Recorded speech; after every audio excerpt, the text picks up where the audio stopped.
Doctor Ram Manohar Lohia को कौन नहीं जानता। भारतीय राजनीति में ही नहीं, अंतर्राष्ट्रीय स्तर पर लोहिया ने नए नए प्रयोगों के आधार पर राजनीति का वो चित्र प्रस्तुत किया जिसका चित्रण लोहिया से पहले नहीं हो पाया था। लोहिया राजनीति को आम जनता, धरातल से जुड़े हुए लोग और गरीबों की तरफ ले जाना चाहते थे। राजनीति का उनका अर्थ ग्रामों का विकास, जनता के दुख दर्द, बेरोजगारी जैसी समस्याओं को दूर करना और कुटीर उद्योगों को आगे बढ़ाना। कुल मिलाकर भारत की अर्थव्यवस्था को किस ढंग से चेताया जा सकता है, लोगों को जागृत किया जा सकता है, महिलाओं को सम्मिलित किया जा सकता है विकास में, ये सब लोहिया की बातें थी। वो एक अलग चैप्टर है, लोहिया का बहुत विस्तृत कैनवास है, उसके बारे में बात करेंगे। आज हम बात कर रहे हैं लोहिया के मुकदमों की। लोहिया के ऊपर स्वतंत्र भारत में 10 मुकदमे चले। ये विडंबना ही कही जाएगी कि जो व्यक्ति भारत के स्वतंत्रता संग्राम का अग्रणी नेता रहा, 1942 में डॉक्टर राम मनोहर लोहिया और लोकनायक जयप्रकाश नारायण हीरो के तौर पर माने जाते थे। जब 8 अगस्त 1942 को कांग्रेस के सभी नेता गिरफ्तार कर लिए गए थे, डॉक्टर लोहिया और जेपी फरार हुए और उन्होंने भूमिगत रहते हुए आंदोलन का नेतृत्व किया, रेडियो स्टेशन चलाया और जनता को संदेश देते थे। दुर्भाग्य मैं इसलिए कह रहा हूं कि जिस व्यक्ति ने आज़ादी के संघर्ष में जबरदस्त काम किया हो, 3 बार अंग्रेजों ने जेल में डाला, 1 बार पुर्तगालियों ने जेल में डाला गोवा की आज़ादी के समय, उस व्यक्ति को 10 बार स्वतंत्र भारत की सरकार ने जेल में डाला। लोहिया के मुकदमे कुछ विलक्षण तरीके से लड़े गए। विलक्षण मैं इसलिए कह रहा हूँ कि आमतौर पर कोई व्यक्ति अपराध करता है या उसके खिलाफ एफआईआर होती है, झूठी हो सच्ची हो एक अलग बात है, तो व्यक्ति अपने आप को बचाता है और कानून के सामने जाकर वो अपनी वे अपने अपराध के लिए मना करता है और कहता है कि उसने कुछ नहीं किया, उसको रिहा कर दिया जाए। पर लोहिया ऐसा नहीं करते थे।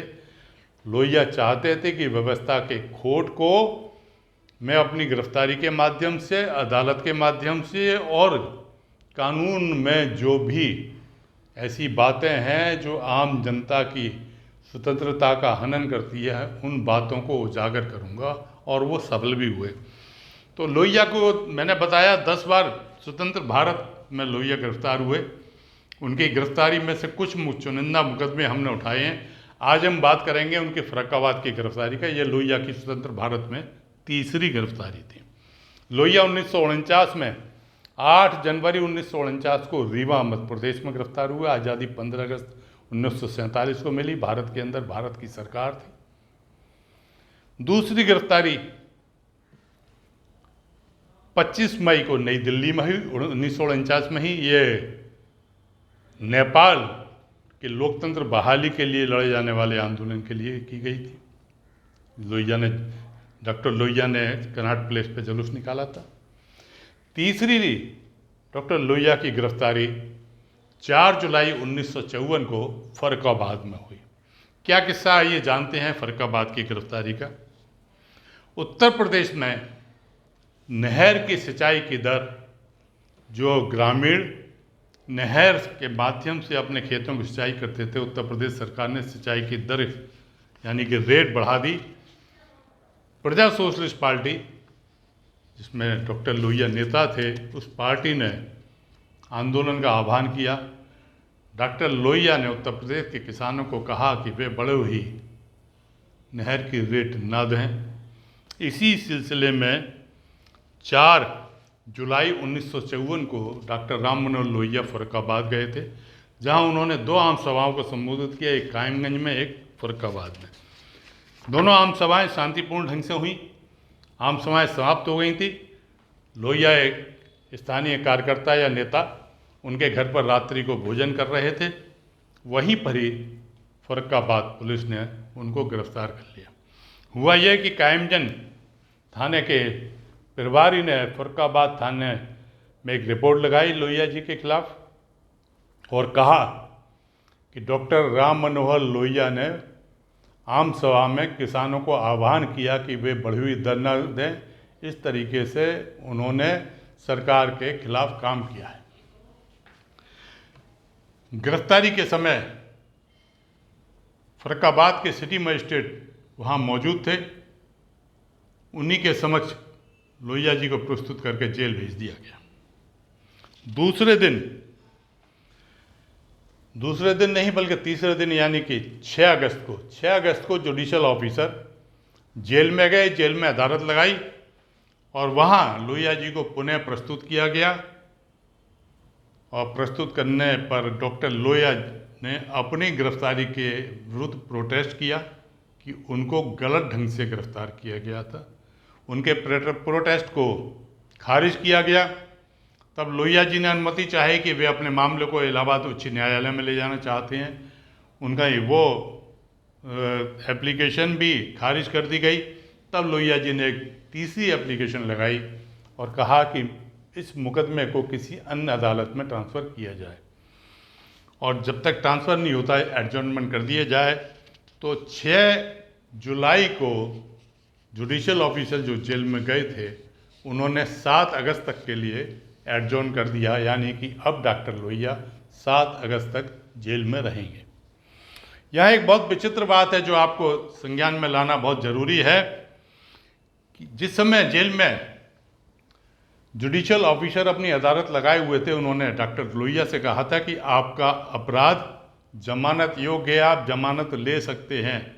डॉक्टर राम मनोहर लोहिया ने मना कर दिया, बोले मैंने जो किया है वो अपराध की श्रेणी में नहीं आता और मैं जमानत नहीं लूँगा। और फिर उसके बाद डॉक्टर राम मनोहर लोहिया ने इलाहाबाद हाई कोर्ट 9 जुलाई 1954 को इलाहाबाद हाई कोर्ट में हैबियस कार्पस, जो कानून से जुड़े हुए लोग हैं, हैबियस कार्पस बंदी प्रत्यक्षीकरण की एक दरखास्त दी और उसके बाद उनका मुकदमा गिरफ्तारी का इलाहाबाद उच्च न्यायालय में चलना शुरू हुआ। अपनी हैबियस कार्पस की अर्जी में डॉक्टर लोहिया ने कहा कि स्पेशल पावर एक्ट, उत्तर प्रदेश स्पेशल पावर एक्ट की धारा 3 के अंतर्गत उनको आरोपी बनाया गया है। वो धारा 3 भारत के संविधान के विपरीत है और वॉइड होने के योग्य है। जो धारा संविधान के अनुसार नहीं है, संविधान के अनुच्छेदों के अनुसार नहीं है, वो धारा स्वयं ही खारिज करने योग्य है। और ये दलील दी गई कि अनुच्छेद 19A के विपरीत है। उत्तर प्रदेश स्पेशल पावर एक्ट की धारा 3 संविधान के अनुच्छेद 19(1)(a) के विपरीत है और इसलिए ये खारिज करने योग्य है। 1932 उत्तर प्रदेश स्पेशल पावर एक्ट 1932, ये वो एक्ट था जो अंग्रेजी काल में लगाया गया था 1932 में, और प्रारंभ में ये टेम्परेरी था, किंतु बाद में जब उत्तर प्रदेश के तमाम प्रांतों की कांग्रेसी सरकारों ने इस्तीफा दे दिया था और सत्ता इंग्लिश गवर्नर्स के हाथ में आ गई थी राज्य के, तब उन्होंने इसको बहाल करके और पुनः इसको स्थायी रूप में कर दिया। 1940 में ये स्पेशल पावर एक्ट बहाल हो गया था। डॉक्टर लोहिया का कहना यह था कि 26 जनवरी 1950 यानी कि संविधान जिस दिन से लागू हुआ है, उस दिन से संविधान ये कहता है कि जितने भी पूर्ववर्ती कानून जो संविधान के अनुसार नहीं है, संविधान के अनुच्छेदों के अनुसार नहीं है, वो सब अवैध हो जाएंगे, खारिज माने जाएंगे। संविधान 19A क्या कहता है, पढ़ते हैं इसको। बोलने और अभिव्यक्ति की स्वतंत्रता प्रत्येक नागरिक को भाषण द्वारा, लेखन, मुद्रण, चित्र या किसी अन्य तरीके से स्वतंत्र रूप से किसी के विचारों और विश्वासों को व्यक्त करने का अधिकार देती है।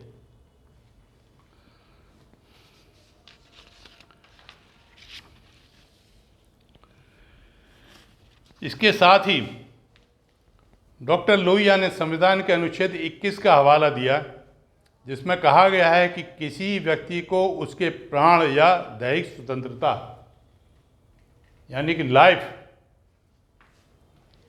और दैहिक स्वतंत्रता, डिग्निटी, चॉइस से विधि द्वारा स्थापित प्रक्रिया के अनुसार ही वंचित किया जाएगा।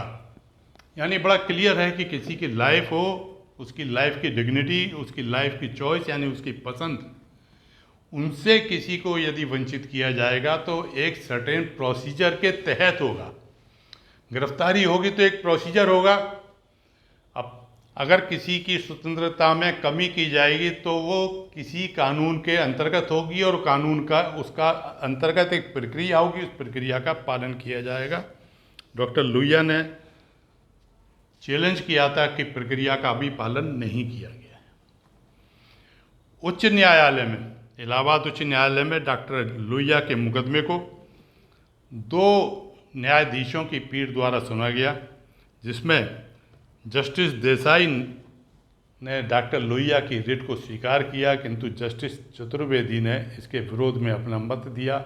लिहाजा मामला पुनः मुख्य न्यायाधीश जी को रेफर हुआ और उन्होंने एक तीसरे जज जस्टिस अग्रवाल को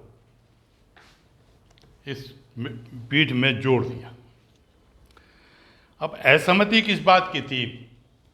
2 न्यायाधीशों के बीच में जो असहमति उपजी थी वो था कि क्या किसी व्यक्ति द्वारा किसी वर्ग को यह कहना कि राजस्व के बकाये का भुगतान न करे, जो यूपी स्पेशल पावर एक्ट की धारा 3 के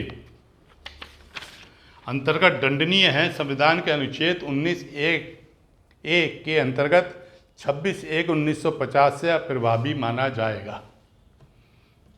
इसमें 2 चीज़ें निकल के आई हैं जो बहस में आगे मुद्दा बनेंगी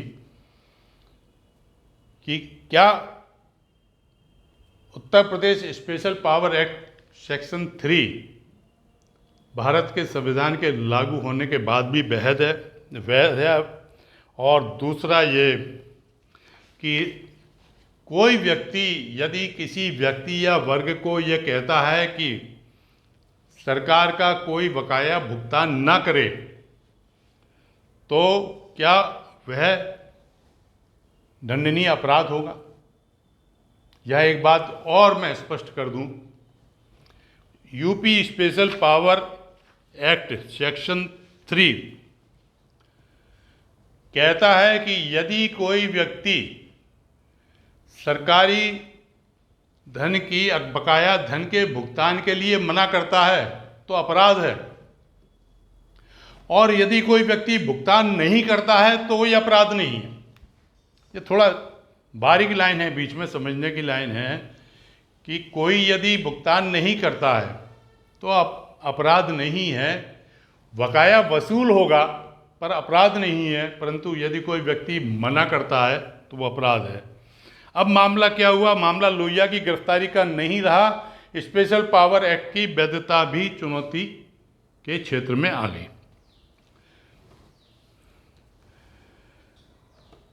प्रश्न ये उठा कि क्या 26 जनवरी 1950 को भारत गणतंत्र बनने पर नागरिकों को संविधान के तहत अनेक मूल अधिकार दिए गए, जिसमें प्रत्येक नागरिक को कुछ सीमाओं में रहते हुए बोलने की आज़ादी दी गई, भले ही सरकार को अप्रिय लगे। बड़ा स्पष्ट है कि बोलने की आज़ादी है, कुछ सीमाएं हैं, परंतु प्रत्येक व्यक्ति को अपनी अभिव्यक्ति की आज़ादी है, और आज़ादी इस शर्त के साथ है कि वो सरकार को प्रिय लगे अप्रिय लगे, उसको बोलने की आज़ादी है। अब यहाँ पर डॉक्टर लोहिया के इस मुकदमे को सबसे पहले मैंने इसलिए लिया कि इस मुकदमे में मैं समझता हूँ कि विश्व भर के फिलोसफर्स के विचार और पिछले 2500 साल की फिलॉसफी इस मुकदमे के अंदर समाई हुई है। कितना जाने कितने इसमें ऐसे विचार अंतर्राष्ट्रीय स्तर पर फिलोसफर्स के लिए गए जो इसमें समाहित किए गए, तय करने के लिए डाले गए थे। एक जॉन बैगनेल बरी, ये एंग्लो इरिश विद्वान, इन्होंने किताब लिखी history of freedom of thought, उसका अंश उद्धृत किया गया न्यायालय में।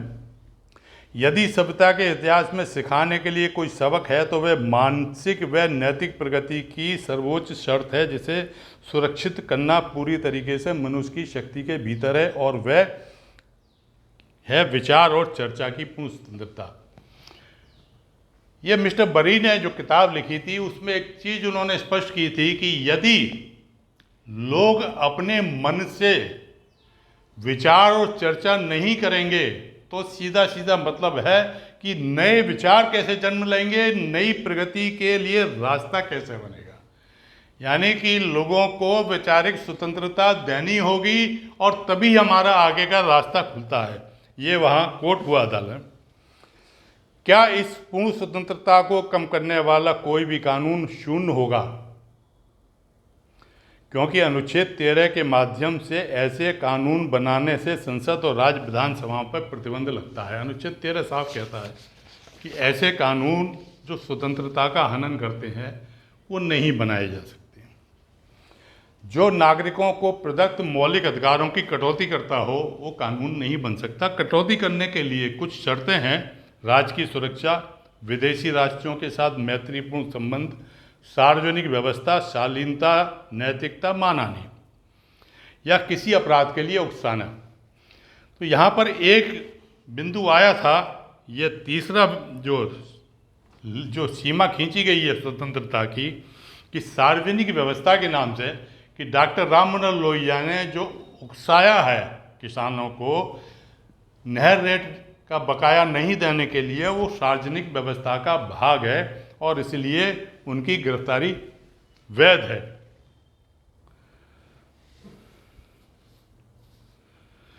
अब इसमें न्यायालय की टिप्पणी जो आई है बड़ी महत्वपूर्ण थी। जब सर्वोच्च सत्यनिष्ठा वाले पूर्ण रूप से ईमानदार लोग अपने कर्तव्यनिष्ठ कर्तव्य समझते हुए लोगों को एक अन्यायपूर्ण कानून का विरोध करने के लिए कहते हैं। देखिए, एक सीरीज चल रही है, वो ये कह रहे हैं कि जब ईमानदार और निष्ठावान लोग किसी अन्याय के विरुद्ध लोगों से कोई बात कह रहे हैं तो वो बात अवज्ञा में आती है, अपराध में नहीं आती है। अब यहाँ पर मैंने बताया ना कि उद्धरण जब हुए तो ये उद्धरण चल रहे हैं धड़ाधड़, मतलब एक दलीलों में विद्वानों को उद्धरण चल रहे हैं और बात हम चले गए बिल्कुल शुरुआत पे। कहाँ? सुकरात पे। सुकरात क्या कहते हैं? सुकरात को जस्टिस अग्रवाल ने उद्धृत किया, कहा कि सुकरात ने कहा कि आप सोचते हैं कि पुरुषों को मारकर आप किसी को अपने बुरे जीवन की निंदा करने से रोक सकते हैं। सुकरात राज्य पे क्वेश्चन कर रहे हैं कि आप किसी व्यक्ति को मारकर ये कोशिश करें कि वो राज की निंदा करता है तो क्या राज की निंदा होने से बच जाएगी? तो सुकरात कहते हैं ये गलत है, उससे बचने का तरीका नहीं है। तरीका एक ही है कि राज्य अपना तरीका बदले, दूसरों को अक्षम इनकैपेबल करने से अच्छा है कि राज खुद सुधरना शुरू करे। ये विचार आ रहे हैं विद्वानों के। सविनय अवज्ञा आंदोलन, अब यहाँ पर क्योंकि लोहिया ने सिविल डिसोबीडियंस, सार्वजनिक व्यवस्था के खिलाफ बात करी है, वो सिविल डिसोबीडियंस यानी कि कोई सरकारी कानून तोड़ रहे हैं। क्यों तोड़ रहे हैं? क्योंकि वो अन्याय के खिलाफ हम लड़ रहे हैं। तो यहाँ पर सिविल डिसोबीडियंस यानी कि सविनय अवज्ञा आंदोलन के सबसे पहले सूत्रधार हेनरी डेविड थोरो को उद्धृत किया गया। कानून ने कभी भी लोगों को न्यायपूर्ण नहीं बनाया और इसके प्रति उनके सम्मान के माध्यम से यहाँ तक कि अच्छी तरह से निपटाए गए लोगों को भी प्रतिदिन अन्याय का एजेंट बनाया जाता है। थोरो कहते हैं कि कानून किसी को न्यायपूर्ण नहीं बनाता, कानून से कोई न्यायपूर्ण नहीं है। कानून एक रक्षक के रूप में है कि रेखा खींचता है कि इस रेखा से आगे नहीं जाना, परंतु अगर ये सोचा जाए कि कानून किसी को न्यायपूर्ण बनाता है, ऐसा नहीं है। डेविड थोरो के बारे में मैं बता दूं कि गांधी जी का सिविल डिसोबीडियंस का जो आंदोलन था वो थोरो से ही प्रेरणा ली गई थी उसकी। अब सिविल डिसओबीडियंस का सार तत्व क्या है वो अदालत के अंदर डिस्कस हो रहा है, और वो उसके लिए क्या कोड हुआ है 1919 में हंटर कमेटी के समक्ष महात्मा गांधी ने अपने लिखित बयान में सत्याग्रह के दर्शन को इस प्रकार समझाया। और मैं समझता हूँ कि एसेंस है दुनिया भर के सिविल डिसओबीडियंस मूवमेंट का एसेंस है महात्मा गांधी का वो बयान जो हंटर कमेटी जलियांवाला बाग की जांच के लिए आई थी, उस हंटर कमेटी के समक्ष महात्मा गांधी क्या कहते हैं, कानून तोड़ने वाला कानून को गुप्त रूप से तोड़ता है, दंड से बचने की कोशिश करता है। देखिए बड़ी महात्मा गांधी जी ने बहुत साइकोलॉजी दी है। उन्होंने कहा है कि जो व्यक्ति अपराध करता है वो अपराध करके क्या करता है, भागता है। व्यक्ति अपराध करता है, भागता है, दंड से बचता है, और यदि न्यायालय के सामने जाएगा तो वो अपने बचाव में तर्क रखेगा। परंतु सिविल डिसोबीडियंस, नागरिक प्रतिरोध, उस कानूनों के नागरिक प्रतिरोधी जो आंदोलन कर रहा है, जो नागरिक सविनय अवज्ञा आंदोलन कर रहा है, वो आमतौर से कानूनों का पालन करता है। परंतु न्याय के लिए अगर किसी कानून को तोड़ता है तो वे कानून तोड़ के भागता नहीं है, बचता नहीं है, और न्यायालय के सामने जाकर दंड को स्वीकार करने की शक्ति रखता है। देखिए बहुत बड़ी गांधी जी ने एक ऐसी मतलब बिल्कुल अलग कर दिए, दो बिल्कुल अलग टुकड़े कर दिए कि अपराधी और एक सिविल डिसोबीडियंस का जो आंदोलन कर रहे हैं उन लोगों के बीच गांधी जी एक बहुत अच्छी मतलब इससे बढ़िया डेफिनेशन नहीं हो सकती कि एक अपराधी क्या है और एक आंदोलनकर्ता क्या है, इन दोनों में क्या फ़र्क है, गांधी जी ने बिल्कुल अलग अलग कर दिया और ये न्यायालय में कोर्ट हुआ। कानून का प्रतिबंधों के डर से नहीं बल्कि इसलिए कि उन्हें समाज कल्याण के लिए अच्छा मानता है। कानून को तोड़ना समाज के कल्याण के लिए अच्छा है, लेकिन ऐसे अवसर आते हैं आमतौर पर, हालांकि दुर्लभ होते हैं, जब कुछ कानूनों को इतना अन्यायपूर्ण मानते हैं कि कुछ कानून इतने अन्यायपूर्ण हो जाते हैं और खुले तौर पर सभ्य रूप में उन्हें आंदोलनकर्ता तोड़ देता है और चुपचाप उनके उल्लंघन के लिए दंड भुगतता है, भागता नहीं है, दंड भुगतता है, और कानून बनाने वाले की कार्रवाई के खिलाफ अपना विरोध दर्ज कराने के लिए वे ऐसे अन्य कानूनों की अवहेलना करके राज्य से अपना सहयोग वापस लेने के लिए अपने को खुला रखता है, जिसके उल्लंघन में नैतिक अधम्मता शामिल नहीं है। गांधी जी की परिभाषा है, इसमें सबसे महत्वपूर्ण लाइन क्या आती है, एक व्यक्ति को कानूनों की अवज्ञा के लिए दंडित किया जाएगा, लेकिन यह आवश्यक नहीं कि कानून हर मामले में ऐसी अवज्ञा को उकसाने वालों को दंडित करे। यह अदालत के अंदर एक गांधी जी का जो कोर्ट हुआ है, इसके बाद अदालत की जो लाइन आई है बड़ी महत्वपूर्ण आई है। और क्या है, मैंने आपको हिंदी में पढ़ दी, सारी कार्रवाई अंग्रेजी में है, पर मैं अपने साथियों के लिए ये पूरी कार्रवाई को हिंदी में साधारण शब्दों में रखने की कोशिश कर रहा हूँ कि ये हमारे कानून के विद्यार्थियों के लिए, और ख़ास तौर से मैं बता दूँ, मेरा हमेशा से उद्देश्य रहा है कि जो लोग राजनीति कर रहे हैं वे राजनीति को समझें। राजनीति केवल हिंदू मुसलमान नहीं, राजनीति केवल थाना कचहरी नहीं, राजनीति केवल सिफारिश नहीं, राजनीति एक बहुत बड़ा कैनवास है, और जिसकी आत्मा कहाँ बसी हुई है वो हमें देखना है कि जहाँ अन्याय है, अन्याय के खिलाफ लड़ना राजनीति की आत्मा है। तो ये अदालत की लाइन देखिए आप, यद्यपि एक व्यक्ति को कानून की अवज्ञा के लिए दंडित किया जाएगा, कोई व्यक्ति कानून तोड़ेगा तो दंडित किया जाएगा, लेकिन ये आवश्यक नहीं, देखिए ध्यान दीजिए, लेकिन ये आवश्यक नहीं कि हर मामले में ऐसी अवज्ञा को उकसाने वाले को दंडित किया जाए, कि अदालत ये देखेगी कि वे एक पेशेवर अपराधी की तरह अपराध कर रहा है या जन कल्याण के लिए कानून को तोड़ रहा है। हमारा संविधान भारत के प्रत्येक नागरिक को नागरिक कानूनों के अहिंसक अवज्ञा का उपदेश देने की स्वतंत्रता की रक्षा करता है। इलाहाबाद उच्च न्यायालय द्वारा इससे बढ़िया टिप्पणी मैं नहीं समझता। देखिए अब आपको समझ आ रहा होगा कि लोहिया जी चाहते तो उसी दिन जमानत देके बाहर आ जाते, पर लोहिया जी ने ऐसे लड़ने की मुकदमा लड़ने का निर्णय लिया, और देखिए मुकदमा लड़े तो कितना फिलॉसफी, हिंदुस्तान की फिलॉसफी का गर्म हो रही है, विचार गर्म हो रहे हैं और बाहर आ रहे हैं। भारत का संविधान प्रत्येक नागरिक कानूनों के अहिंसक, नॉन वायलेंट अवज्ञा, वायलेशन का उपदेश, स्पीकिंग, स्वतंत्रता की रक्षा करता है। अब एक और विद्वान, इंग्लिश विद्वान, जो ब्रिटेन में लेबर पार्टी के लीडर रहे हैं, हैरोल्ड जे लास्की, ये अर्थशास्त्री, दार्शनिक और लेबर पार्टी के लीडर रहे ये ब्रिटेन में।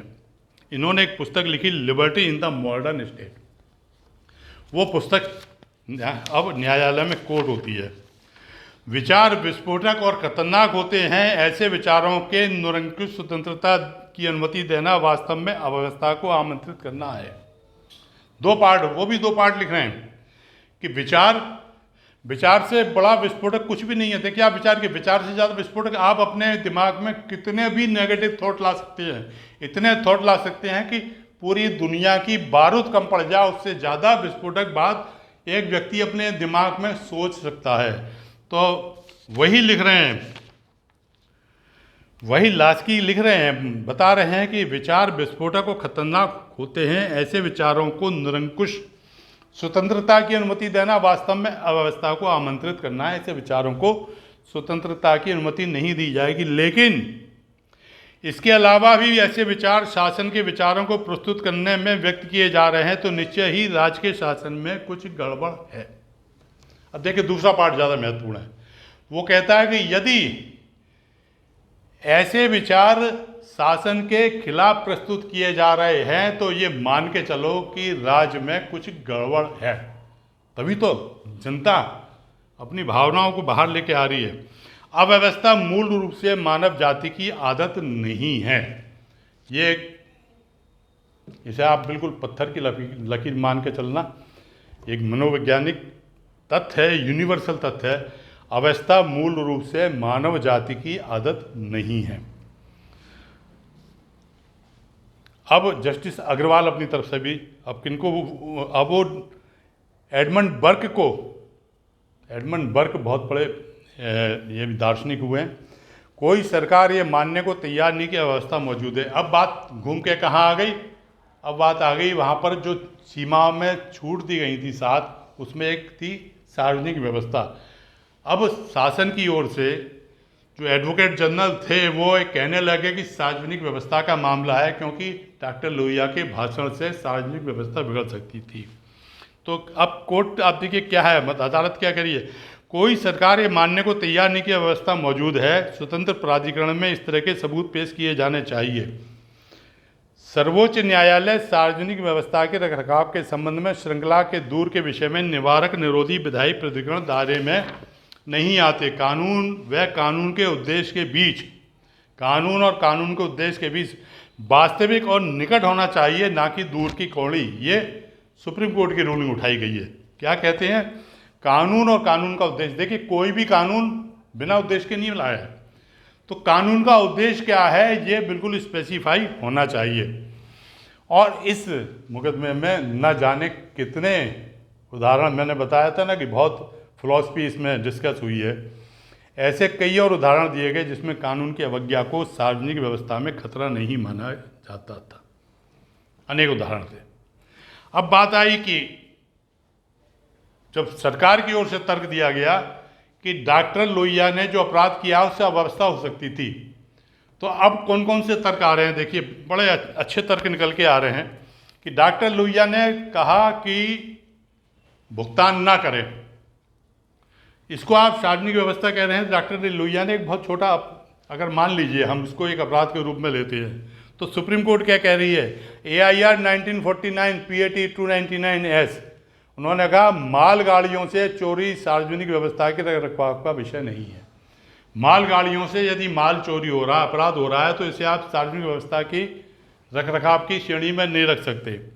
इसी प्रकार AIR 1944 LAH 373, ठेकेदारी में चीटिंग में काम करे बगैर भुगतान ले लेने में अपराध को सार्वजनिक व्यवस्था के घेरे में नहीं माना गया।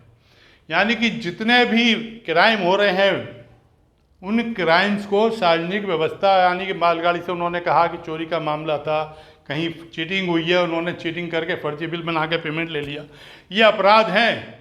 इन अपराध की तत्कालीन धाराओं में आईपीएस इंडियन पेनल एक्ट में उसको कोड में उसको लगेगी, उसके ऊपर सजा होगी क्योंकि उसने चोरी की है, क्योंकि उन्होंने चीटिंग की है। पर उसको ये नहीं कह सकते कि उसके चोरी करने से पब्लिक की सिस्टम खराब हो जाएगा, व्यवस्था फेल हो जाएगी। एक और कोर्ट किया गया, सोढ़ी शमशेर सिंह बनाम पेप्सू, जो पंजाब का मुकदमा था, जिसमें एक जज साहब ने, एक जिला जज साहब जो कि न्यायाधीश की कुर्सी पर नहीं थे, उन्होंने एक पंजाब हाई कोर्ट के मामले में पर्चा उनके खिलाफ छापा। तो उन्होंने कहा नहीं, ये व्यवस्था का मामला नहीं है। पैम्पलेट उच्च न्यायालय के चीफ जस्टिस के खिलाफ प्रकाशित करके बढ़वाए थे। सुप्रीम कोर्ट ने नज़रबंदी के आदेशों को अवैध माना, उनको गिरफ्तार कर लिया गया। सुप्रीम कोर्ट ने कहा कि नहीं, इनका क्योंकि पर्चे के प्रकाशन से कानून व्यवस्था के रखरखाव पर कोई संबंध नहीं है। उन्होंने पर्चा प्रकाशित किया है, उन्होंने मानहानि की है, परंतु सार्वजनिक व्यवस्था का उससे कोई लेना देना नहीं है। अब क्या टिप्पणियाँ आती है? टिप्पणी है, डॉक्टर लोहिया के केस में नहर रेट के ना भुगतान के संबंध में उकसाना था, जबकि भुगतान के संबंध में ना किया जाना कोई अपराध नहीं था। जहाँ तक वसूली व सरकार को हानि की बात है, ये क्योंकि दलील दी गई थी, डॉक्टर लोहिया कह रहे हैं कि बकाया नहर रेट नहीं दो, सरकार को हानि हो रही है। तो क्या है, क्या लॉजिक है? सरकार को हानि हो रही है, ये अलग मैटर है। वो मैटर क्या है? वो मैटर कलेक्टर के पास पावर है मालगुजारी वसूलने की, एरियर लेने की पावर कलेक्टर के पास है, उसकी प्रक्रिया अलग है। उस प्रक्रिया के तहत कलेक्टर, डिस्ट्रिक्ट मजिस्ट्रेट सरकारी बकाया वसूल कर सकता है। ना तो वो सार्वजनिक व्यवस्था का मामला है और ना उससे अभिव्यक्ति के ऊपर, उसकी स्वतंत्रता पर इस मामले को लेकर चोट की जा सकती है। व्यक्ति ने कहा कि नहीं देने हैं, सरकार को कहाँ हानि हो रही है? क्योंकि सरकार को उस व्यक्ति के कहने से नहीं, सरकार की वसूली का नियम तो अलग है, सरकार वसूल कर ले अपने तरीके से। AIR 1951 जस्टिस महाजन की टिप्पणी थी कि कानून को वैध नहीं ठहराया जा सकता। अनुच्छेद 372 मौजूदा कानूनों को जारी रखता है, लेकिन स्पष्ट रूप से इनकी निरंतरता, अब ये आखिरी कोट है, मैंने बता रहा हूँ, वो क्या कहते हैं कि जरूर है आप कानूनों को जारी रखें, परंतु निरंतर कानूनों को जारी रखना सुप्रीम कोर्ट के प्राविधानों के अधीन ही होगा। फिर लौट के आ जाते हैं कि 19(1)A, यानी जो संविधान कह रहा है, संविधान की व्यवस्था के अंतर्गत ही भारत के तमाम कानून रहेंगे। उनकी निरंतरता तभी है जब वो संविधान के अंतर्गत है, अनुकूल हैं। UP special power act 1932 section 3 किसी व्यक्ति को भू राजस्व के बकाये के रूप में देय राशि का भुगतान नहीं करने के लिए उकसाने के लिए दंडनीय बनाती है। यह है सेक्शन 3 क्या कहता है कि दंडनीय है अगर उकसाता है, परंतु देखिए लास्ट में आके क्या, परंतु, ये परंतु बहुत संविधान के अनुच्छेद 19(1)A के साथ असंगत है, यानी कि सारा मामला खत्म। वो धारा ठीक है अपराध बनाती है, किंतु संविधान इसकी अनुमति नहीं देता, और जिसकी संविधान अनुमति नहीं देता वो धारा जारी नहीं रह सकती। यूपी स्पेशल पावर एक्ट की धारा द्वारा लगाए गए प्रतिबंध लोक व्यवस्था के हित में नहीं है, अतः रिट स्वीकार की जाती है। अब देखिए, ये नेता है, नेतृत्व है, ये नेतृत्व के जो मैं बता रहा हूँ आपको, ये नेतृत्व की एक क्वालिटी जो महात्मा गांधी आज पूरे विश्व के अंदर कोई देश ऐसा नहीं जहाँ महात्मा गांधी ना हो, जहाँ उनकी प्रतिमा ना हो, जहाँ उनके विचार ना हो, कोई अदालत नहीं जहाँ महात्मा गांधी कोर्ट नहीं किए जाते हो। तो क्या हुआ, ये डॉक्टर लोहिया थे, देखिए कितनी डॉक्टर लोहिया ने बचने की कोशिश नहीं की, मामले को लाए, और कितनी बड़ा उन्होंने, कितने ज़्यादा इस डिस्कशन के अंदर सिविल नाफरमानी, सिविल डिसओबीडियंस को एक तरीके से बिल्कुल खोल के सबके सामने रख दिया। और फिर क्या हुआ, अंत में रिट स्वीकार की गई, डॉक्टर लोहिया को रिहा करने के आदेश हुए। और यही नहीं मित्रों, सन 1954 की बात है। डॉक्टर लोहिया को 500 रुपये हर्जाने के भी अदालत ने दिलवाए। तो ये मुकदमा था जो डॉक्टर लोहिया का मैं आपके सामने लेके आया था, उन चीज़ों को लेके आया था। इससे हम क्या है, एक तो कानून के विद्यार्थियों के लिए कानून समझने के लिए, दूसरा जो मैं कहता हूँ कि राजनीति के विद्यार्थी राजनीति में जो प्रयोग करने जा रहे हैं, जो राजनीति करते हैं, राजनीतिक दलों में हैं, वो इन बातों को, राजनीतिक नेता और ख़ास तौर से वो नेता जो लोहिया की नाम से आगे चल रहे हैं, उनको लोहिया को समझना चाहिए, लोहिया की आंदोलन के तरीकों को समझना चाहिए, उन भावनाओं को समझना चाहिए। ये मुकदमा था। अगली बार हम फिर मिलेंगे, ऐसे ही लोहिया के किसी मुकदमे में इतने ही इंटरेस्टिंग होंगे। और आप देखिए कि ये लोहिया का मुकदमा अदालत में चल रहा था कानून पर, परंतु विश्व की पूरी फिलॉसफी, एक तरीके से मानता हूँ कि कितना बड़ा एक फिलॉसफी का भंडार उस मुकदमे में तैयार हो गया। बहुत बहुत धन्यवाद।